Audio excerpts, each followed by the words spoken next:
Bismillah. Assalamualaikum warahmatullahi wabarakatuh.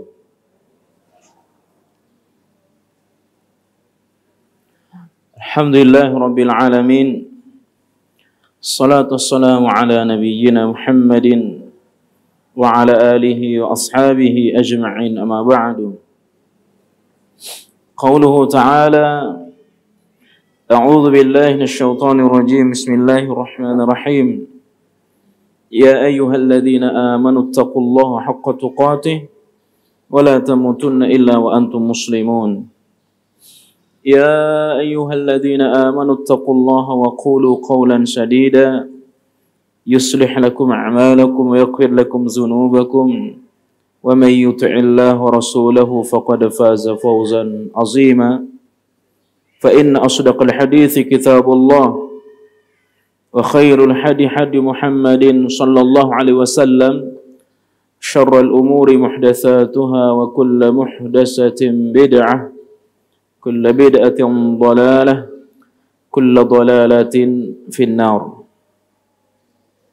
Ayuhal hadirun, jamaah yang Allah muliakan, alhamdulillah kita bersyukur kepada Allah Subhanahu wa taala. Pada hari ini kita dikumpulkan dalam keadaan sehat wal afiat.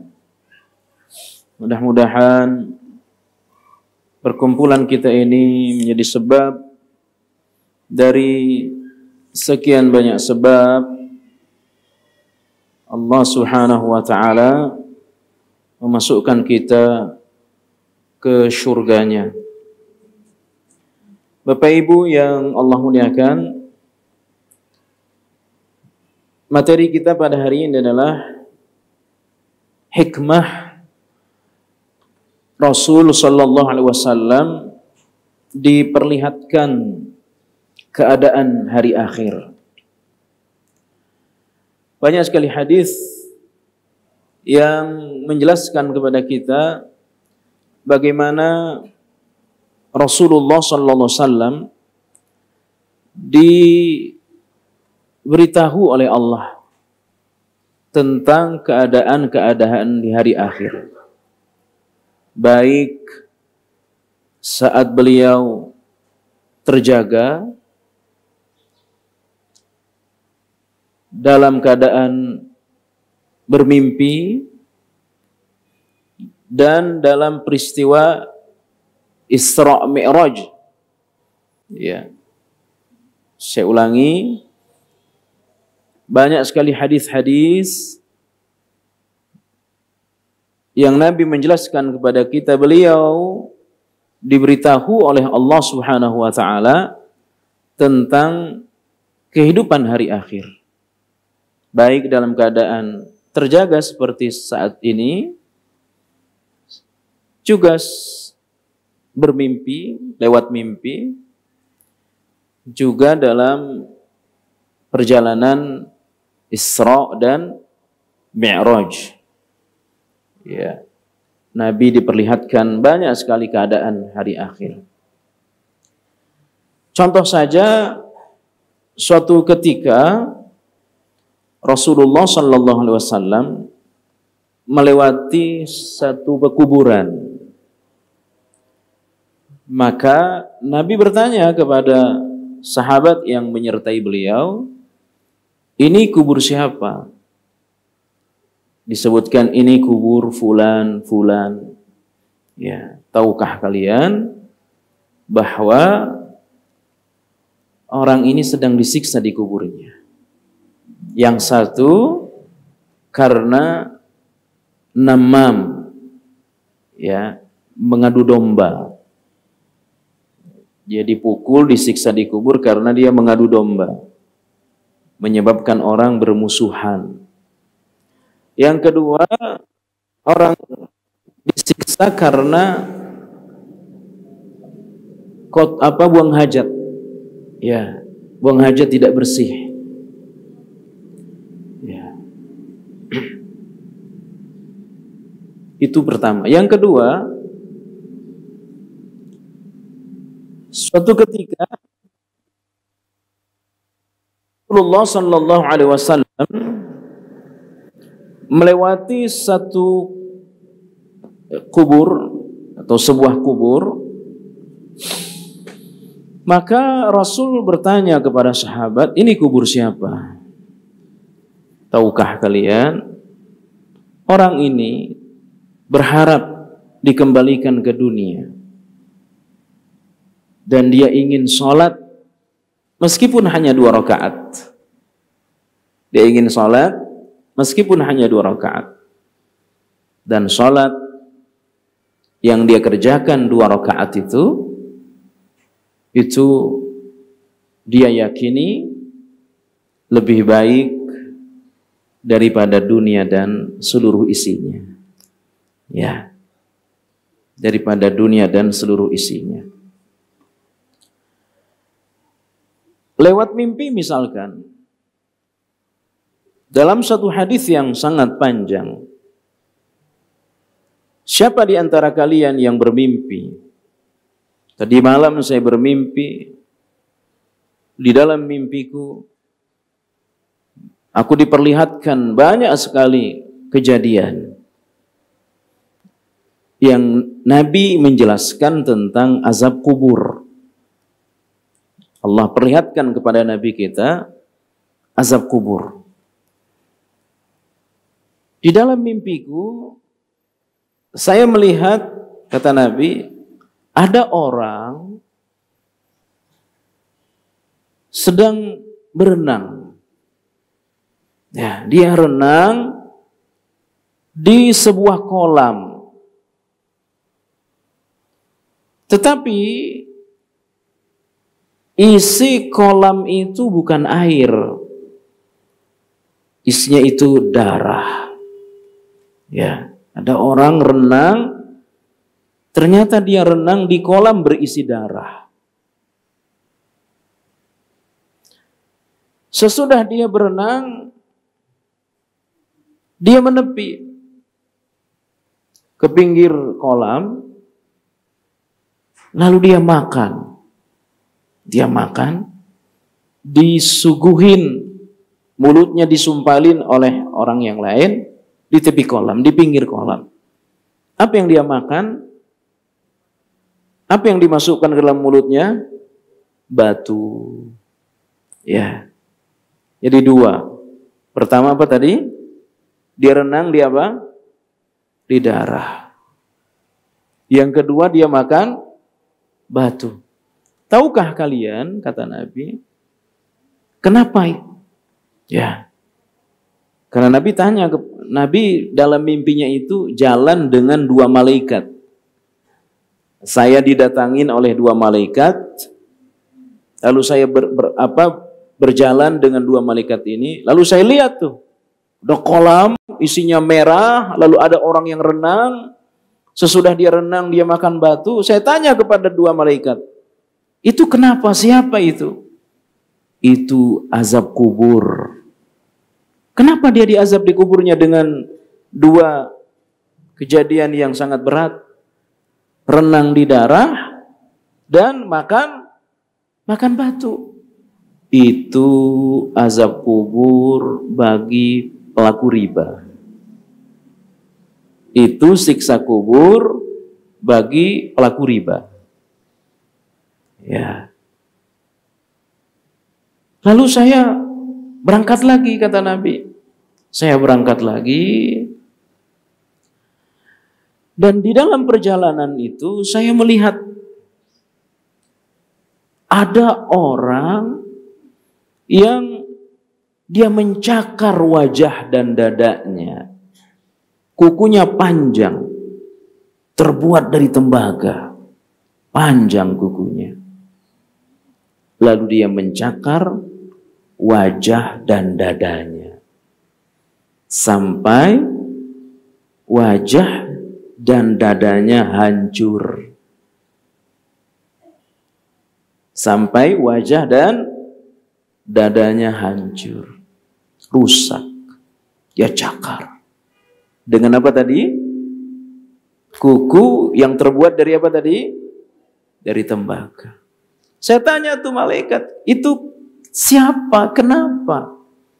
Dia disiksa di kuburnya. Itu orang yang sedang disiksa di kuburnya. Sebab apa? Ghibah. Sebab ghibah. Apa ghibah? Apa bu? Makan bangkai orang. Bahkan lebih menjijikkan daripada memakan bangkai orang. Nah, itu siksa kuburnya itu. Itu baru siksa kubur. Nah, saya pergi lagi bersama dua malaikat itu. Ini Nabi sedang mimpi. Dan mimpi Nabi itu benar. Saya berangkat lagi. Lalu saya lihat orang yang mulutnya, mukanya dicongkel oleh garpu, semacam garpu, tapi garpu ya garpu kubur. Ini harus kita yakini, ini hadis sahih. Mulutnya disobek, ya, kemudian wajahnya juga digaruk dengan garpu tuh, sampai mukanya, mulutnya rusak, hancur. Saya tanya, kata Nabi, itu siapa? Itu orang sedang disiksa di kubur. Kenapa? Karena dia kemana-mana berbohong. Senang berbohong. Ya. Sampai kemudian orang ini setempel pembohong. Tuh, kamu jangan deket-deket sama dia. Dia tuh udah terkenal pembohong. Kan setempel Allah ini dua, Bu. Allah setempel orang sebagai pembohong atau orang distempel oleh Allah sebagai orang yang jujur. Nah, kita ini yang mana nih? Ya. Hatta yuktaba siddiqa au kadzdzaba. Ya. Stempel itu kan apa sih? Pembenaran. Surat kalau ada stempelnya orang percaya. Apalagi kalau ada matre berapa ribu tuh? 10.000 orang percaya ini asli. Ada stempelnya. Nah, orang pembohong distempel. Ya, dia distempel sebagai pembohong. Ya. Maka apa siksanya? Apa azabnya? Mulutnya dicongkel dengan garpu. Wajahnya juga dicakar, dicongkel dengan garpu. Karena apa tadi? Pembohong. Ya. Mudah-mudahan Allah anugerahi kita sifat jujur. Ya. Nah, ada lagi. Saya jalan sama dua malaikat, lalu saya lihat ada orang semacam dipanggang. Dia dipanggang. Ya, dia ada semacam tungku, ya, ada tungku, lalu di bawahnya ada api, kemudian tubuhnya di atas panggangan itu. Dia di apa ini? Orang manggang ya, di apa ini? Bolak-balik. Sampai dia gosong. Dia gosong. Itu azab kubur bagi pezina. Ya. Azab kubur bagi pezina. Ya di sahih, Bu, ya. Bukan ngarang, ya di sahih. Ya. Ada orang, kata Nabi lagi, saya lihat dia berbaring. Dia baring, lalu di dekat orang ini ada yang mengangkat batu sangat besar. Mengangkat batu sangat besar. Lalu batu yang besar itu dijatuhkan ke badannya. Ya, dijatuhkan ke badannya. Itu kenapa? Siapa?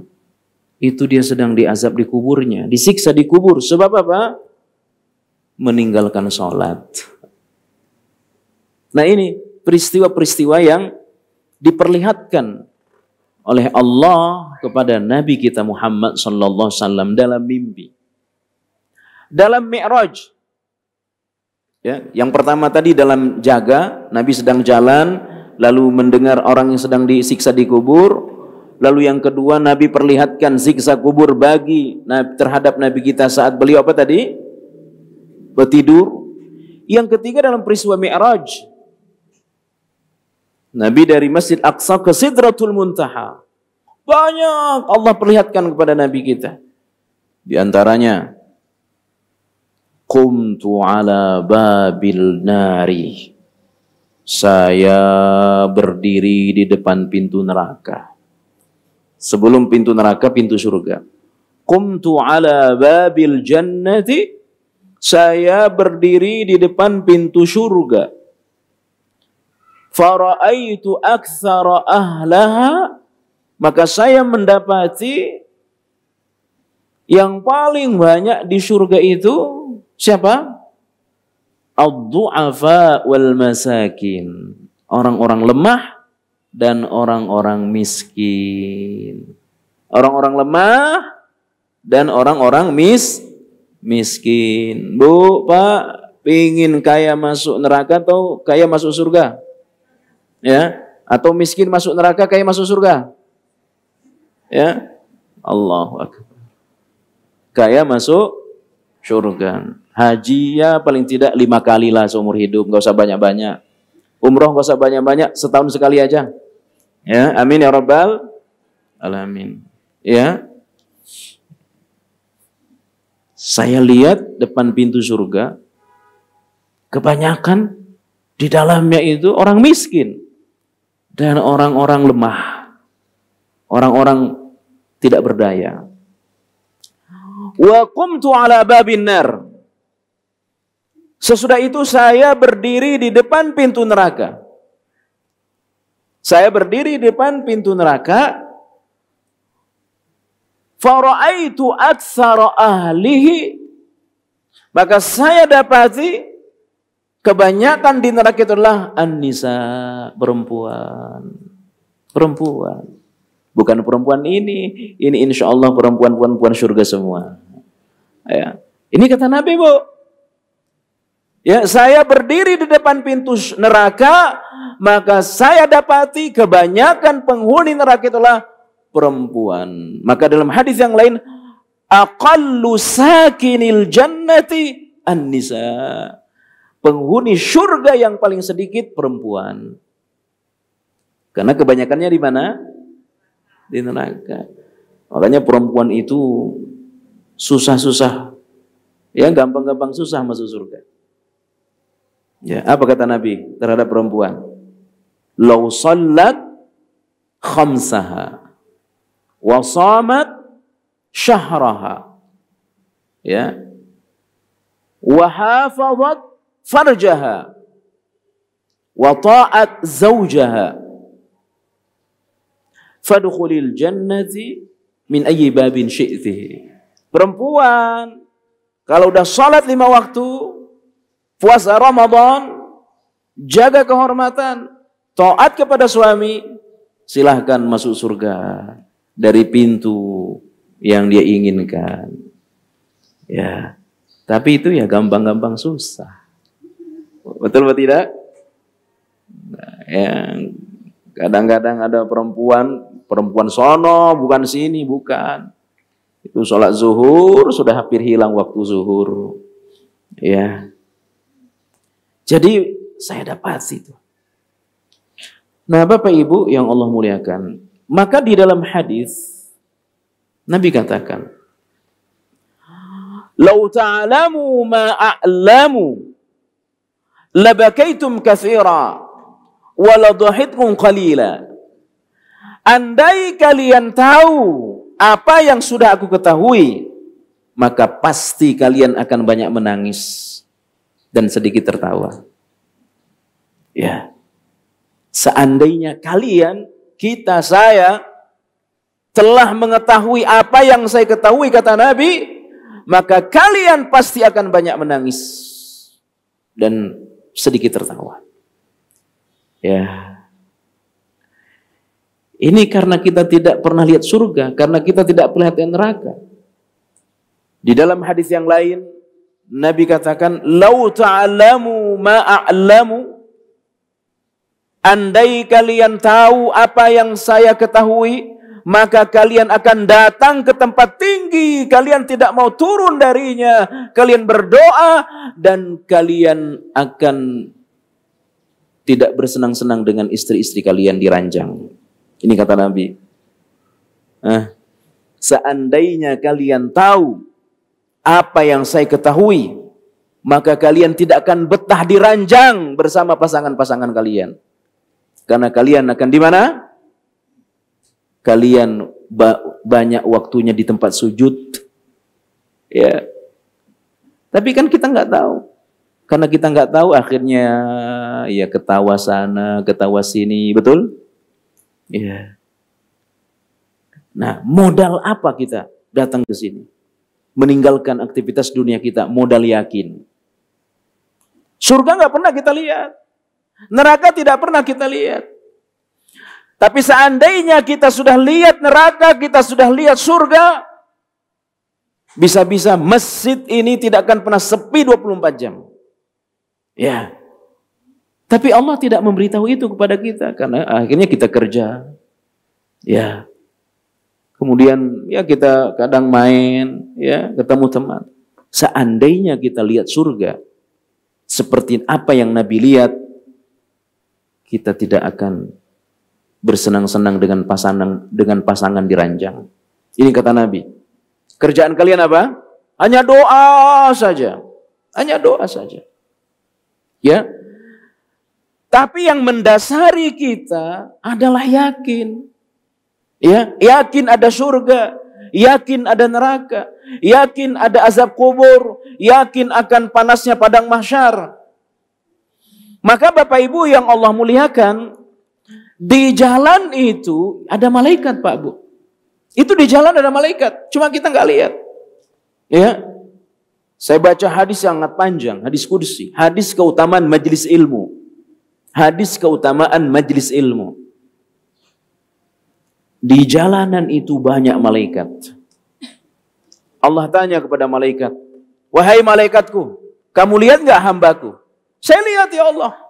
"Kemana mereka?" "Saya lihat mereka ke majelis ilmu ya Allah." "Kenapa?" "Karena mereka rindu kepadamu ya Allah."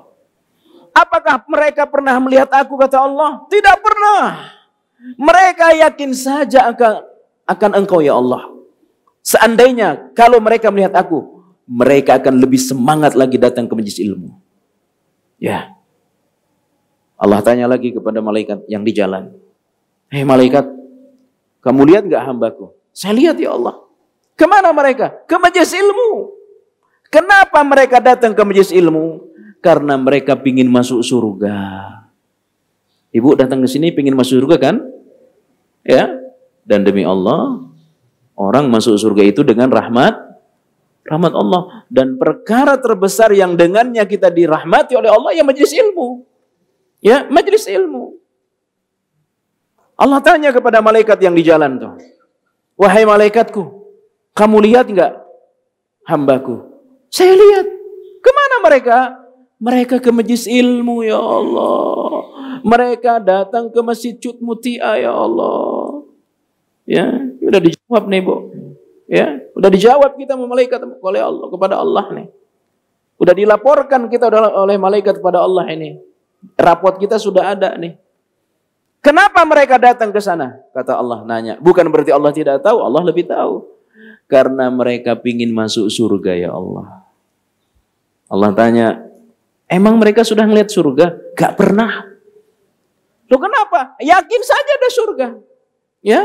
Mereka yakin adanya surga ya Allah, maka mereka datang ke sini karena mereka takut neraka. Mereka belum pernah lihat neraka, tapi yakin ada neraka, datang ke mereka majelis ilmu. Bagaimana kalau mereka melihat surga? Mereka akan lebih semangat lagi datang ke majelis ilmu. Ya. Ini berapa? Sepekan sekali juga ya. Kalau perlu setiap jam mereka di majelis ilmu. Ya, tapi karena kita tidak lihat akhirnya sepekan sekali itu sudah insya Allah sudah cukup. Ya, makanya jangan coba-coba Alpa, ke majelis ilmu.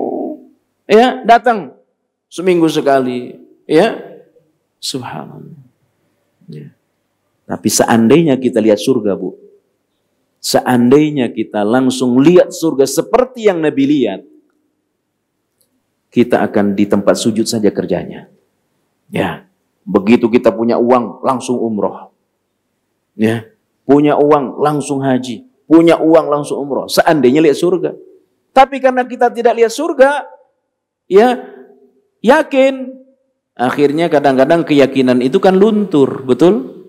Saya tanya, di dalam Al-Quran surah Al-Mudaththir dan surah Al-Hijr ayat terakhir. Al-Mudaththir surah Al-Hijr.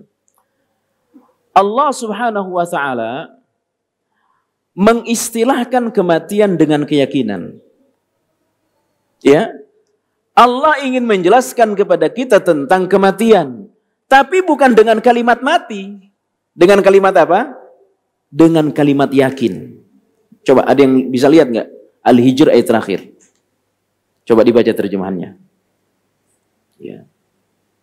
Al-Hijr ayat terakhir.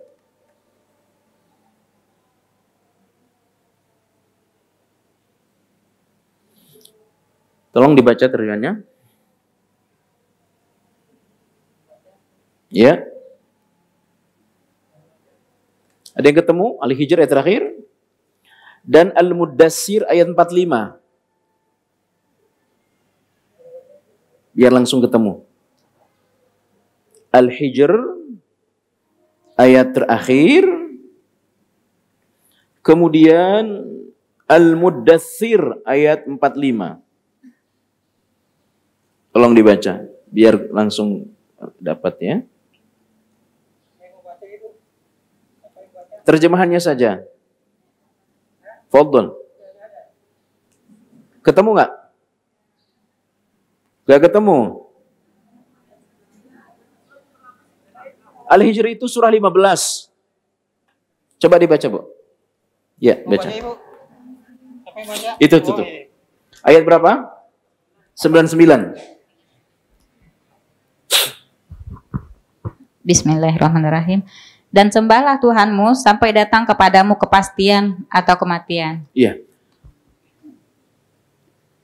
Di teks Arabnya apa di situ? Mati atau yakin? Yakin. Yakin. Coba Al-Mudaththir ayat 45. Al-Mudaththir ayat 45. Surah Al-Mudaththir ayat 45. Bismillahirrahmanirrahim. Ya. Bahkan kami biasa berbincang untuk tujuan yang batil bersama orang-orang yang membicarakannya. Benar itu. Ayat 45. Sebentar ya. 45. Wa kunna nakhudu mahal khaidin. Ayat 46 coba. 46. Dan kami mendustakan hari pembalasan. Tunggu sebentar. Ayat selanjutnya coba. Sampai datang kepada kami kematian. Iya, ayat berapa itu? 47. 47. Di situ kematian Allah menggunakan kata apa? Yakin. Yakin. Saya ingin tanya kepada kita. Yang bisa jawab boleh pulang duluan. Kenapa Allah menyebutkan kematian dengan keyakinan? Ada yang bisa jawab? Karena itu pasti, Ustaz. Karena itu pasti, Ustaz. Ya pasti. Iya memang pasti. Nah, kenapa Allah menyebutkan dengan kata keyakinan? Kan mati itu kan pasti. Kan cukup saja sampai kau mati. Mati juga pasti. Apa rahasianya? Orang itu baru benar-benar yakin adanya hari akhir sesudah mati. Ya. Orang baru benar-benar yakin adanya siksa kubur itu sesudah mati. Baru benar-benar yakin. Kalau sekarang yakin, kadang keyakinan kita berkurang, kadang naik, kadang mungkin hilang keyakinan kita. Ya. Karena modal kita modal ya yakin, bukan modal melihat. Kalau Nabi modalnya modal lihat. Maka Nabi sholat malam kakinya sampai bengkak. Nabi sholat malam 1 rakaat 3 surah. Ustaz, 3 surah sedikit, saya bisa 5 surah. Ya, Al-Ikhlas, Al-Asr, apa lagi? Ya, Al-Kautsar. Ya, apa lagi? Ya, panjang-panjang An-Nas lah. Nabi 1 rakaat 3 surah. Tapi 3 surah itu Al-Baqarah, Ali Imran, An-Nisa. 1 rakaat. 1 rakaat. Kenapa beliau melakukan seperti itu? Modal ngelihat surga. Beliau sudah tahu betul tentang surga, tentang neraka. Maka semangatnya luar biasa. Kita ini modalnya apa? Yakin. Yang kadang-kadang yakin kita itu naik, semangat ibadah kita. Tapi ketika keyakinan kita juga turun, semangat ibadah kita juga ikut turun. Ya. Maka Nabi telah diperlihatkan surga. Maka seandainya, kata Nabi, kalian telah mengetahui apa yang saya ketahui, kalian akan datang ke tempat tinggi, memohon kepada Allah Subhanahu wa ta'ala. Dan kalian akan meninggalkan bersenang-senang di atas ranjang bersama pasangan-pasangan kalian. Ya. Ikhwani wa akhwati jamaah yang Allah muliakan. Seandainya kalian mengetahui, melihat apa yang sudah aku lihat, kalian akan banyak menangis dan sedikit tertawa.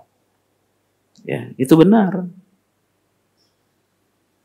Kata sahabat Hanzalah, Bu, ya Rasul, saya kalau sudah bersama engkau, semangat masuk surga saya luar biasa. Takut saya ke neraka luar biasa kalau sudah dengan engkau. Tapi kalau sudah kembali ke keluarga, kembali ke pekerjaan, banyak yang terlupakan. Betul? Betul apa tidak? Ya. Sekarang kita bicara surga, bicara neraka, takut kita ke neraka luar biasa. Takut tadi saya cerita azab kubur luar biasa. Tapi kalau sudah kembali ke teman, ada semacam reuni, gibah sana, gibah sini, betul? Betul apa tidak? Ya, ada family apa itu? Family gathering apa itu? Family gathering, udah lupa kita makanan surga. Gimana itu makanan depan kita? Betul apa tidak? Karena kita modal yakin. Yakin itu kadang naik, kadang Nabi modalnya lihat surga. Ya. Nah, apa hikmahnya? Nabi diperlihatkan keadaan hari akhir oleh Allah. Ya. Bapak Ibu yang Allah muliakan. Imam Al-Qurtubi di dalam kitabnya At-Tazkirah. Tazkirah ini lama kita baca di Wijaya ya, tapi baru selesai jilid 1. Ini udah masuk jilid 2 saya bahas. Karena habis ini saya ngajar di Blok M, ya. Beberapa hikmah Allah Subhanahu wa taala memperlihatkan keadaan hari akhir kepada Nabi. Mulai dari azab kubur, panasnya neraka, nikmatnya surga, siapa yang paling semua. Hikmah yang pertama adalah kata Imam Al-Qurtubi bahwa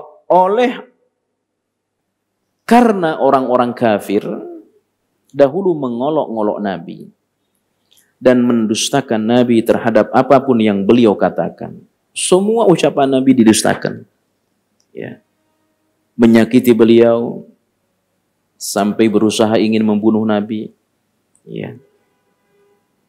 Maka Allah perlihatkan neraka kepada Nabi. Jangan sedih wahai Muhammad. Ya, terhadap orang yang telah menghina engkau, neraka akan aku berikan kepada mereka. Ya. Ibu yang Allah muliakan, mudah-mudahan enggak pernah. Ada orang bermusuhan, Ya. Kita tidak bisa membalas, dia zalim, si A zalim kepada si B. Dan kita tidak ada niat membalas. Ya, dan tidak tahu cara bagaimana, barangkali dia lebih kuat. Tiba-tiba orang yang zalim itu kemudian menderita. Manusia secara umum yang terzalimi merasa apa? Senang, rasain. Tidak saya yang balas, orang lain yang balas. Ya, maka ada istilah hukum karma. Itu yang Nabi rasakan. Muhammad, orang kafir menghinamu. Nabi ketika Khadijah wafat, ketika Abu Talib wafat, Nabi dilemparin kotoran. Rambut beliau berdebu. Nangis putri beliau Fatimah. Wahai ayahanda, luar biasa penderitaanmu.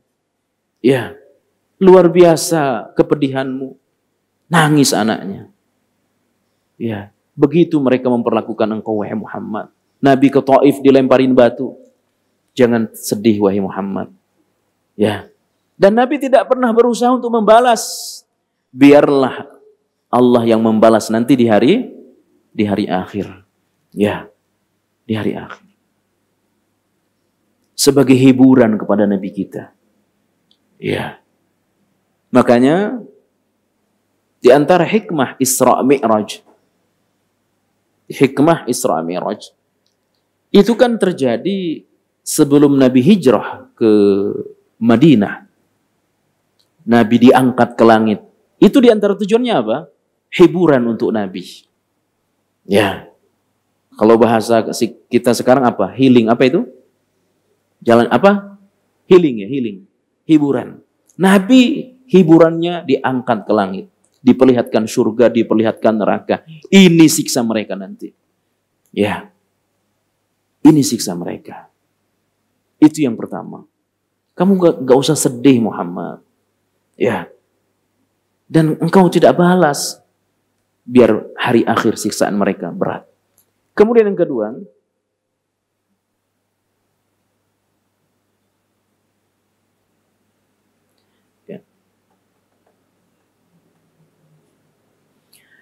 Hikmah diperlihatkannya hari akhir, ya azab kubur, ya pedihnya mahsyar sampai siksa neraka. Kata Imam Qurtubi, mungkin juga ya sebagai bentuk ya Nabi ingin meyakinkan kepada para sahabat, kepada kita umatnya. Ya. Sahabat yang harus dibunuh, yang harus diusir dari Mekah ke Madinah. Kalian jangan sedih. Memang kalian di dunia menderita. Tapi nanti di hari akhir kalian akan bahagia. Ya. Makanya dalam peristiwa perang, misalkan dalam perang Uhud, para sahabat semangat perang. Karena apa? Mereka telah mencium wangi surga di balik lembah Uhud. Ya. Itulah yang disemangati oleh Nabi kepada para sahabat. Ya. Maka Nabi menjamin orang-orang yang ikut perang Badar, syuhada-syuhada Uhud, jaminannya semua surga. Ya. Kalian boleh menderita di dunia, wahai sahabatku. Coba perhatikan kisah Mus'ab bin Umair. Barangkali kita sudah pernah dengar Mus'ab bin Umair. Mus'ab bin Umair itu sahabat sebelum dia masuk Islam, dia pemuda terpandang, kaya raya, ganteng, Mus'ab bin Umair. Pakaiannya itu dari Yaman. Ya. Jarang orang saat itu menggunakan pakaian dari Yaman. Itu pakaian-pakaian mahal dari Yaman. Orang-orang Mekah, ya, kalau sudah punya baju dari Yaman, punya jubah dari Yaman, itu orang-orang kaya, orang-orang terpandang. Parfum Mus'ab bin Umair sebelum dia masuk Islam, dari ratusan meter sudah kecium wanginya. Udah tahu tuh ini Mus'ab. Ya mirip-mirip lah dengan orang sebagian sekarang. Dari kejauhan udah kecium. Apanya? Mungkin baunya. Ya, subhanallah. Itu Mus'ab bin Umair. Tapi ketika dia tertarik kepada Islam, dia cinta kepada Nabi Muhammad SAW, dia membayangkan bagaimana hari akhir. Sesudah dia masuk Islam, ancamannya dia dibunuh. Siapa yang nyuruh? Ibunya. Ya, karena ibunya sangat benci kepada Nabi Muhammad SAW. Dia sewa orang-orang kuat untuk membunuh anaknya. Tapi itu tidak jadi dia lakukan.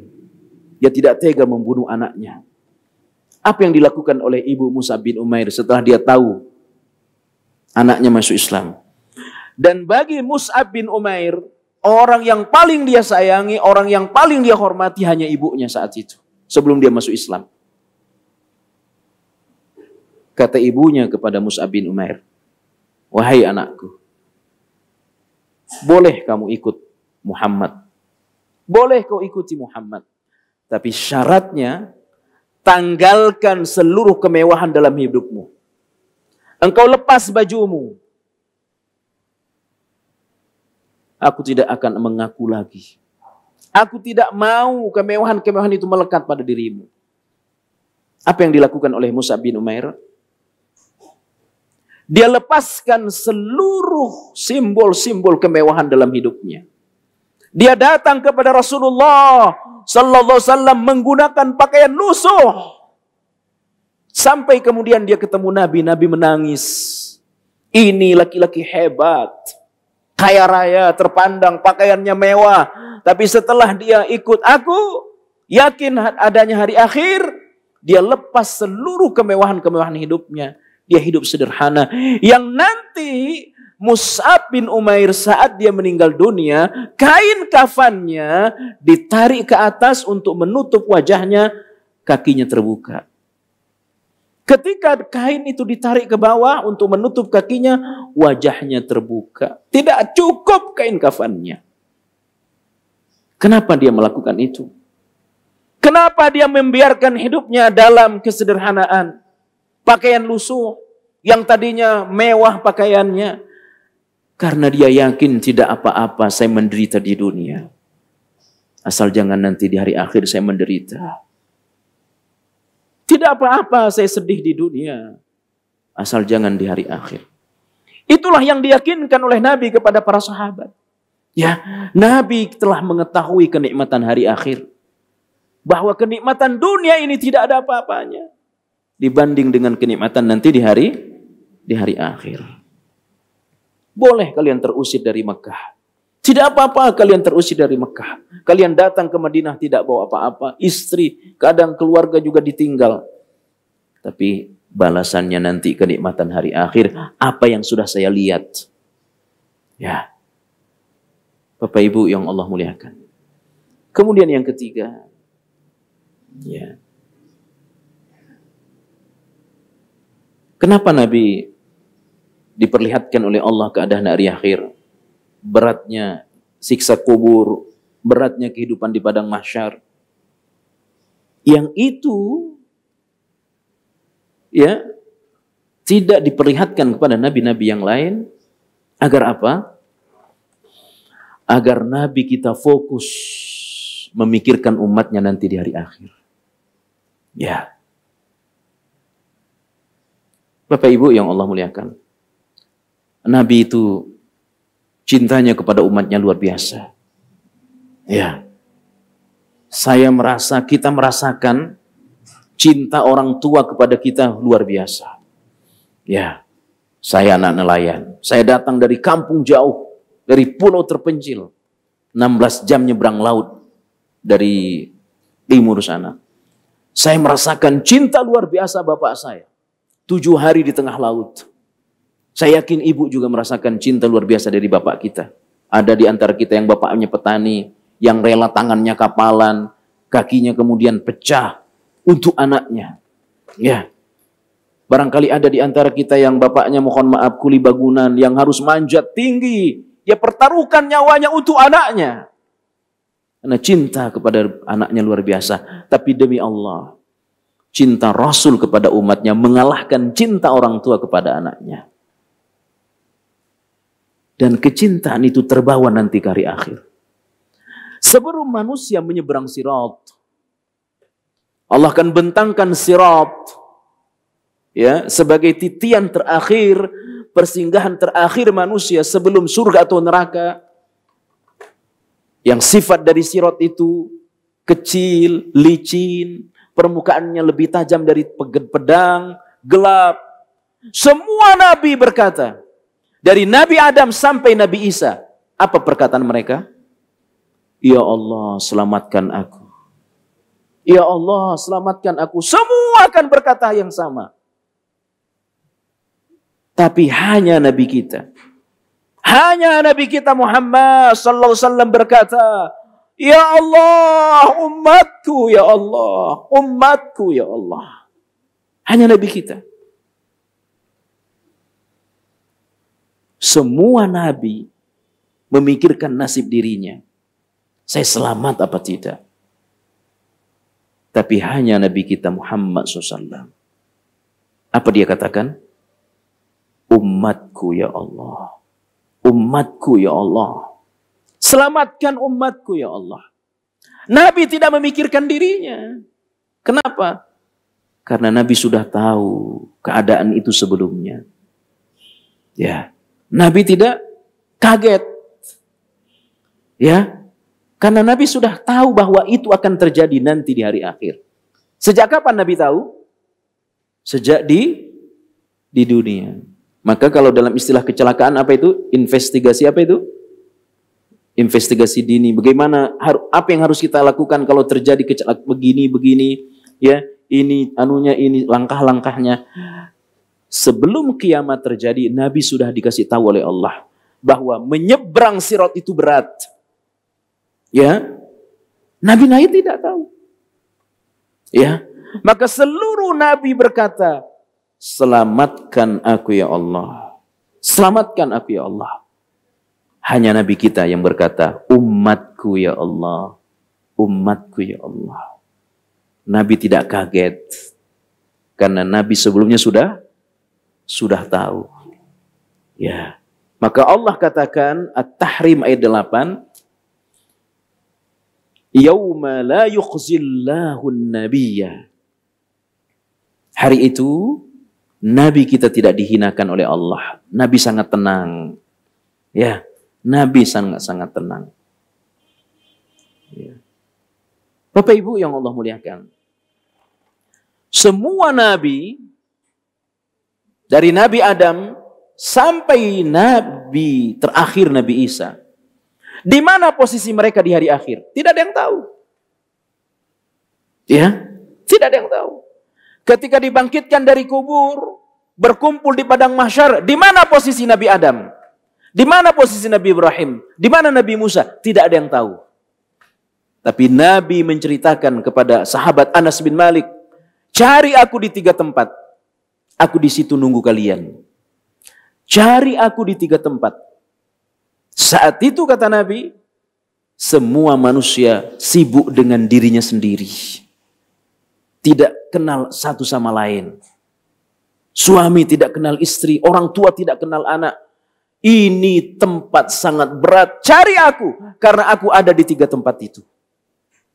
Saat mizan, saat di telaga, dan saat akan menyeberang sirat. Subhanallah. Nabi sudah tahu di mana posisinya di hari akhir. Kenapa Nabi tahu? Kenapa Nabi tahu? Allah sudah kasih tahu. Allah sudah perlihatkan waktu beliau masih hidup. Hanya Nabi kita. Ini di antara hikmah. Kenapa Allah memperlihatkan hari akhir kepada Nabi kita waktu beliau masih hidup? Agar beliau apa? Agar beliau fokus memikirkan umatnya. Ya. Di saat Nabi dan yang lain fokus memikirkan apa tadi? Dirinya sendiri. Nabi fokus memikirkan umatnya. Maka kita bersyukur menjadi umat Nabi Muhammad sallallahu alaihi wasallam. Yang keberapa? Yang keempat, hikmah. Kenapa Allah Subhanahu wa taala memperlihatkan hari akhir kepada Nabi kita? Nabi ingin mengajarkan untuk diri beliau dan untuk kita semua Apalah artinya dunia ini? Apa artinya dunia dibanding hari akhir? Umar bin Khattab akan menceritakan satu kasus berat yang dihadapi. Ya, ingin menemui Nabi. Masuk, silahkan kau masuk. Setelah mengucapkan salam, masuk wahai Umar, masuk. Nabi sedang terbaring. Apa yang terjadi? Begitu Rasul SAW bangun dari tempat tidurnya, Umar tidak menceritakan persoalan berat yang dihadapi, karena dia kasihan kepada Nabi Muhammad SAW. Seolah-olah tidak ada lagi masalah yang dihadapi oleh Umar bin Khattab, padahal berat yang dihadapi. Kenapa? Dia kasihan kepada kekasihnya Nabi Muhammad SAW. Wahai Rasul, engkau lebih hebat dari Raja Romawi. Engkau lebih hebat dari Raja Persia. Mereka tidur di atas kasur empuk. Mereka tidur di atas tempat tidur yang nyaman. Tapi saya masuk ke rumahmu ya Rasul. Engkau terjaga, engkau bangun. Saya lihat bekas di punggungmu ya Rasul. Saya melihat bekas tidur di punggungmu ya Rasul. Alas yang kasar, tipis. Kenapa engkau melakukan itu ya Rasul? Apa respon Nabi? Wahai Umar, apa engkau ragu akan hari akhir? Apa engkau ragu akan hari akhir wahai Umar? Biarkan itu untuk Persia. Biarkan kemewahan hidup untuk Raja Romawi. Kita nanti di hari akhir. Biarlah kemewahan itu untuk kita nanti di hari akhir. Nabi ingin mengajarkan kepada kita. Karena beliau telah diperlihatkan surga. Diperlihatkan kenikmatan dipan-dipan surga. Diperlihatkan makanan-makanan surga. Ya. Saya tadi menulis artikel yang panjang. Yang mesti saya jadikan kajian tadi zuhur. Ya. Artikel itu saya kasih judul membangun kamar tembus pandang. Ya, membangun kamar tembus pandang. Ya. Ini hadisnya sahih ya. Saya sudah bikin artikel tadi. Ada hadis begini bunyinya. Inna fil jannati ghurafa tura zuhuruha min butuniha. Di surga nanti Ibu, ada satu kamar yang isinya itu bisa terlihat dari luar dan dari dalam. Yang lantainya itu, subhanallah, ya, dindingnya itu terbuat dari emas, ya, lantainya juga demikian, ya. Nabi ditanya, itu kamar untuk siapa? Itu kamar disiapkan untuk orang yang ucapannya baik. Kalau ngomong itu, ya, kalau bicara itu bicaranya baik. Siapa lagi ya Rasul? Dipersiapkan untuk orang yang suka memberi makan, senang memberi makan. Siapa lagi?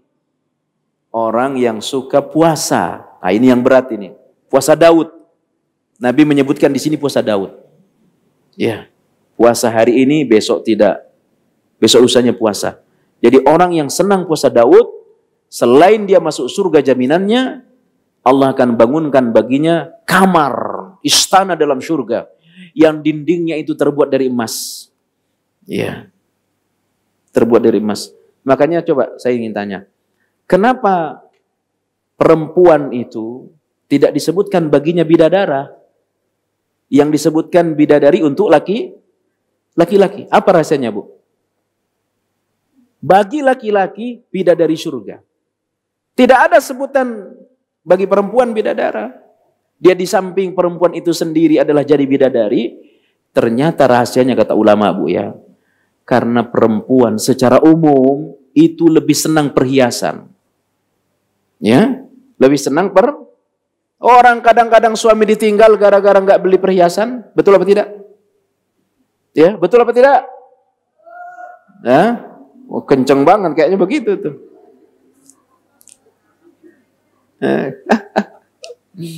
Ya. Pokoknya kalau sudah nggak usah besar-besar lah, kalung nggak usah besar-besar lah, 200 gram aja lah. Ya.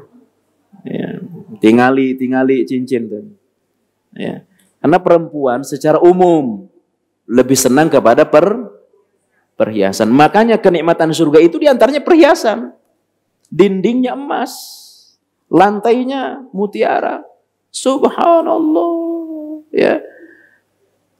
Ya. Makanya Nabi katakan kepada Umar, Umar, apa engkau sedang lupa? Biarkan kemewahan dunia untuk Raja Romawi, untuk Raja Persia, bagi kita nanti di hari akhir. Allah pernah menawarkan. Saya yakin Bapak Ibu sudah pernah haji umroh. Berapa gunung di Mekah? Gak ada yang tahu, saya juga gak tahu. Gunung di Mekah itu banyak. Gunung itu pernah ditawarkan kepada Nabi semua untuk dirubah oleh Allah jadi emas. Ya, berapa miliar ton itu? Ya.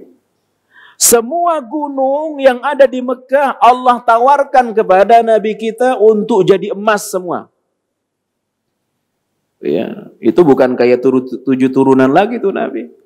Apa Nabi mau? Tidak, Nabi tidak mau. Apa kata Nabi kepada malaikat Jibril? Wahai malaikat Jibril, cukup bagiku kenyang 1 hari, lapar 1 hari. Agar apa? Agar ketika aku kenyang, aku ingat Allah. Bahwa aku kenyang ini karena Allah, bukan karena saya. Ketika saya lapar, saya ingat orang miskin. Saya hari ini lapar. Baru 1 hari saya tidak makan. Ada orang yang sudah 3 hari tidak makan. Ada yang sudah seminggu tidak makan. Ya, subhanallah. Nabi diperlihatkan itu oleh Allah agar tidak silau terhadap dunia. Ya, dan ini pelajaran juga kepada kita. Tetapi ya kita berharap mudah-mudahan sukses dunia, sukses hari akhir. Ya, dunia kaya, akhirat masuk surga. Umur sampai 100 tahun. Ya, nggak apa-apa Bu, asal kaya. Ya, tidak nyusahin orang. Ya, kaya sampai 100 tahun, masih kuat tahajud 11 rakaat. Ya, masih kuat ngaji, datang ke masjid mutia, walaupun sambil nyender, nggak apa-apa. Ya, nggak apa-apa. Ya, yang penting masih kuat. Ya, subhanallah. Jadi ini rahasianya.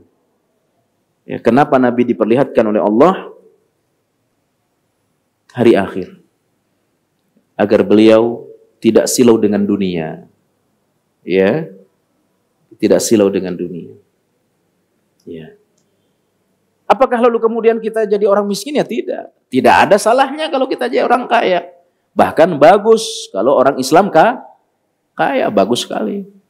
Ya. Orang beriman kaya bagus. Yang tidak bagus silau, bersaing. Ya, makanya ada konsepnya dalam agama itu ya.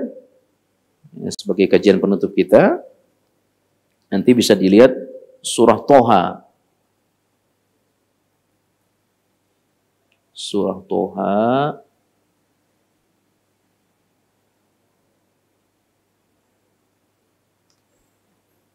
ayat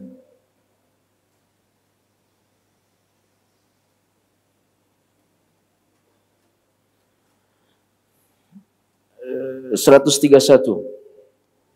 131. Tolong dibaca terjemahannya, Bu. Ya, ini materi terakhir kita, surah Toha ayat 131. Karena saya harus ngajar ke Blok M lagi, ya. Tolong dibaca terjemahan.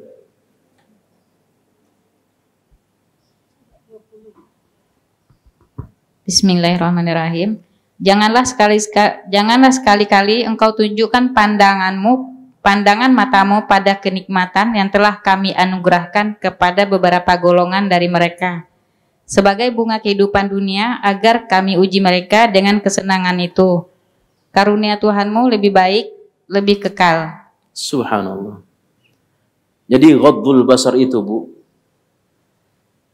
ada banyak bentuknya. Ghaddul basar itu apa sih? Menundukkan nah, itu namanya ghaddul basar. Selama ini kita memahami ghaddul basar itu kepada lawan jenis. Ternyata bukan, itu saja.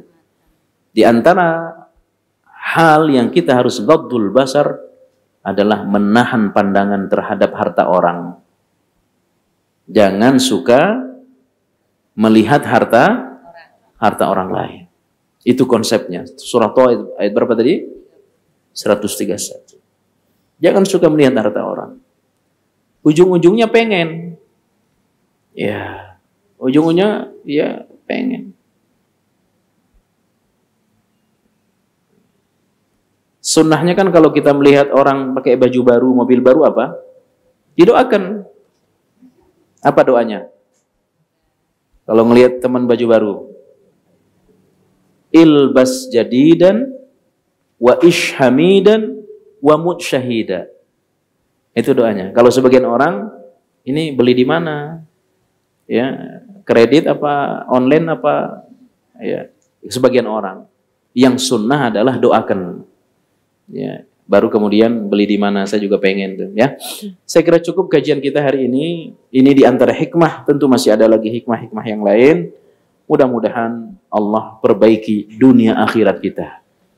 Ya, Allah perbaiki dunia dan akhirat kita. Saya kira cukup, mudah-mudahan bermanfaat. Subhanakallah. Ada pertanyaan enggak?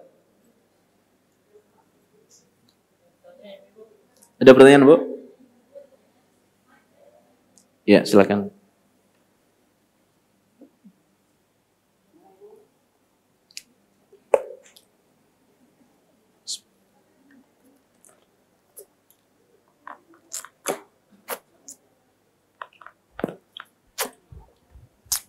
Assalamualaikum warahmatullahi wabarakatuh. Semoga Ustadz beserta keluarga dalam keadaan lindungan Allah Subhanahu wa taala. Begitu juga kita yang hadir di sini selalu dalam lindungan, pulang sampai rumah dalam keadaan sehat selalu. Ustadz, karena ada yang nanya, saya nanya aja. Ustadz, kita tetangga loh Ustadz. Oh. Tetangga. Saya jalan Panca, Ustadz, jalan Pelambayan. Ustadz, yang saya mau tanyakan, kecil aja sih. Ada temen misalkan, lu suka puasa Senin Kemis, puasa Ayul Bid, tapi suka ngomongin orang. Nah itu termasuk gibah nggak itu Ustaz? Gimana? Ngomongin orang suka puasa Senin Kemis dan puasa Ayul Bid, tapi suka ngomongin orang. Iya. Nah itu termasuk gibah nggak? Termasuk gibah. Si orang itu ya. Termasuk. Tapi juga ada termasuk hal yang jelek dari orang yang berpuasa. Ini harus kita perhatikan ya. Apa itu? Kita diundang makan hari Senin atau Yaumul Bid, ya. Lalu diundang. Ah, kamu nggak tahu aja. Sekarang memang hari apa? Hari Senin. Kamu nggak tahu? Saya biasa apa? Biasa puasa. Itu buruk. Kita sedang menceritakan bahwa kita orang yang rajin itu sombong. Ya, itu sombong. Demikian. Jadi kalau ditraktir batalin kita mau ya? Ya, sesekali boleh. Tapi jangan jangan tiap hari Senin Kamis minta ditraktir. Ya, saya kira cukup ya. Ada lagi silakan. Syukran Ustaz.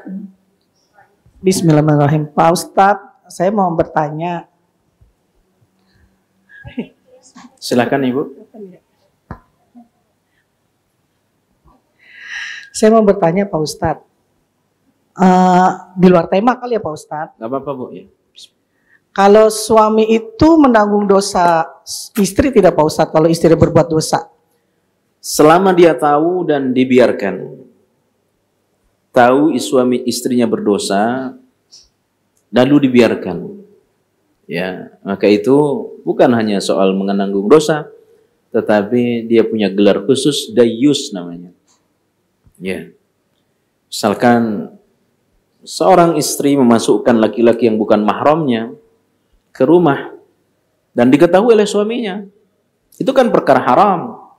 Ah, tidak apa-apa, itu temannya, itu tetangga, ya, maka dosa istrinya juga ditanggung oleh suaminya.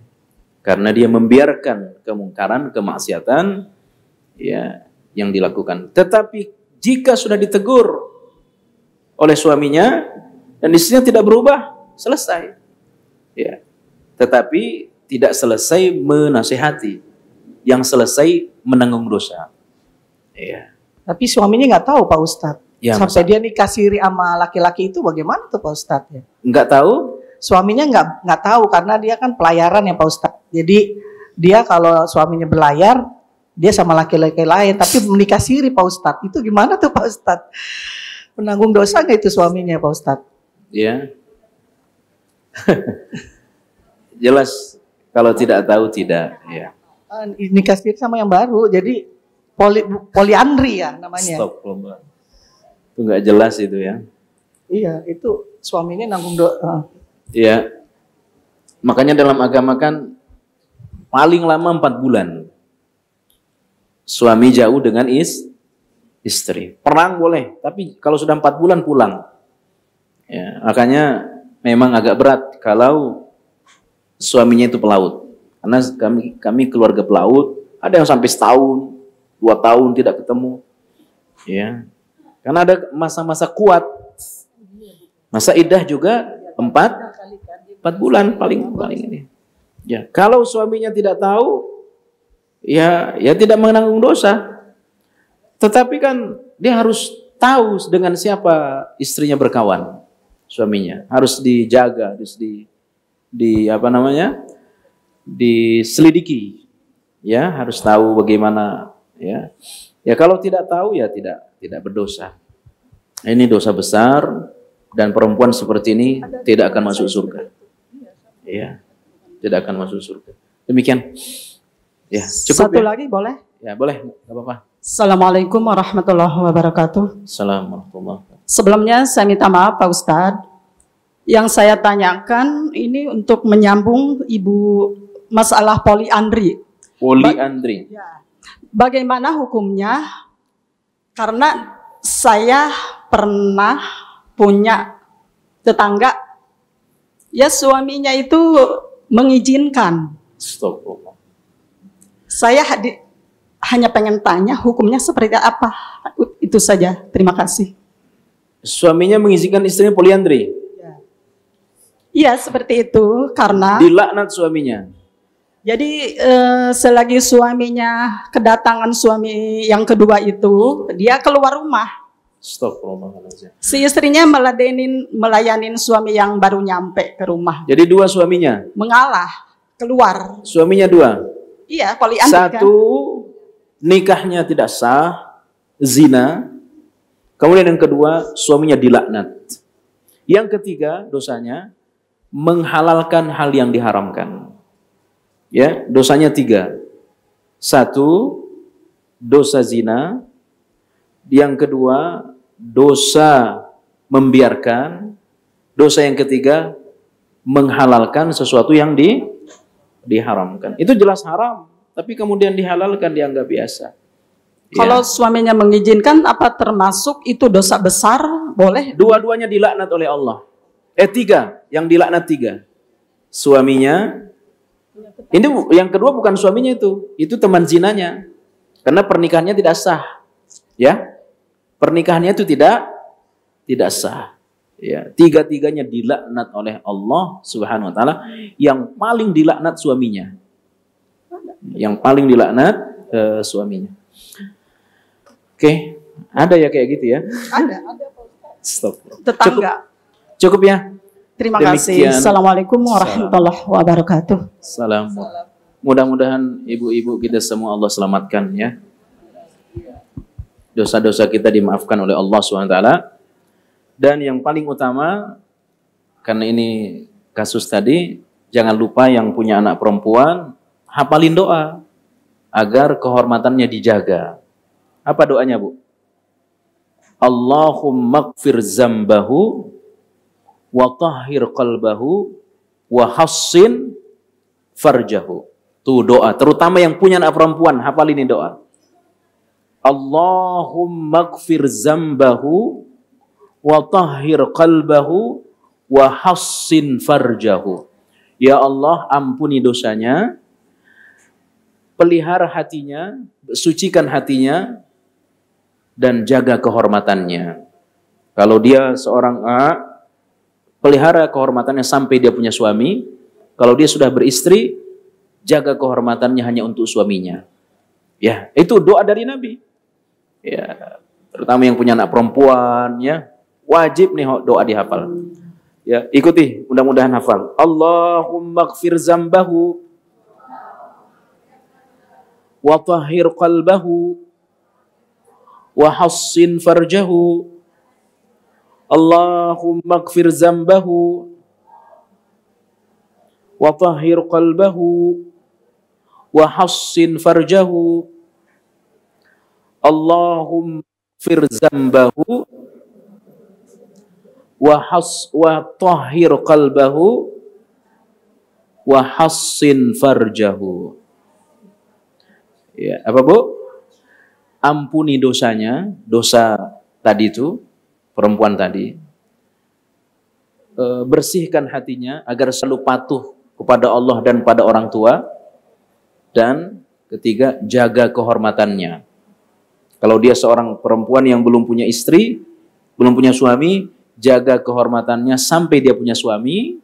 Kalau dia sudah punya pasangan, jaga kehormatannya hanya untuk suaminya saja. Oke, cukup. Mudah-mudahan dihafal. Hafalin doa tadi.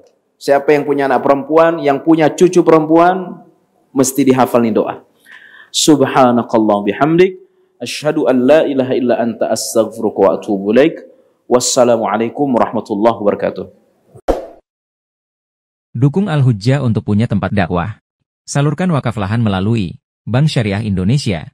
Nomor rekening 7796001377 atas nama Al-Hujjah Dakwah Islamiyah dengan memberikan kode 300 di belakangnya. Contoh, Rp 10.300.000. Syukron wa jazakumullah khair.